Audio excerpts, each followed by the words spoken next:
in this bill, there's talk about needing to recruit new students, in particular Greater Minnesota, Crookston, Morris, Duluth, and so on, and Rochester, which I think is a great idea. But the thing about the University of Minnesota is that they can bring in more students if they want to. It's not the Min-State system where they take whoever comes in the door, but there's requirements to come into the Min-State system.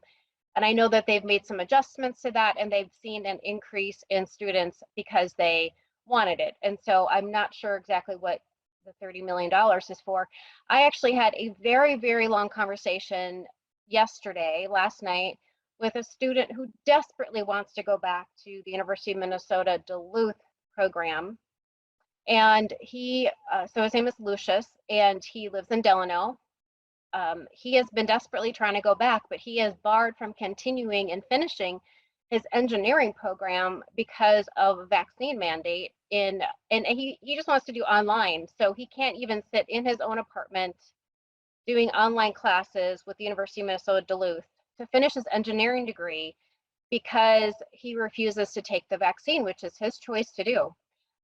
So if the University of Minnesota wants to encourage and invite new students in, that's certainly a policy that they could revisit. I don't really find the science behind having a vaccine mandate or someone sitting at home doing online classes. So there's an option. You could do that instead. I know that this person, Lucius, has tried to talk to the regions multiple times, and he's a couple of them will talk to him, but the vast majority of the regions will not. So unfortunately, Svigum, Powell, Hipscht, Verhalen, and others will not actually talk to him. So that's problematic because he can't actually tell them what his concerns are. In any case, I still have an issue. This is still a big ask. This is still adding money to the tails, adding $65 million every year of the biennium going forward. We still have the issue of the mid-contract negotiation of the president's salary to bring it all the way up to $1.2 million.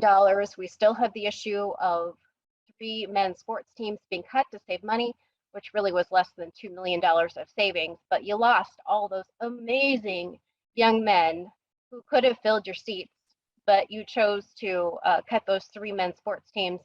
And I've met several of those young men, and they are just amazing human beings. So I'm not really sure why we did that.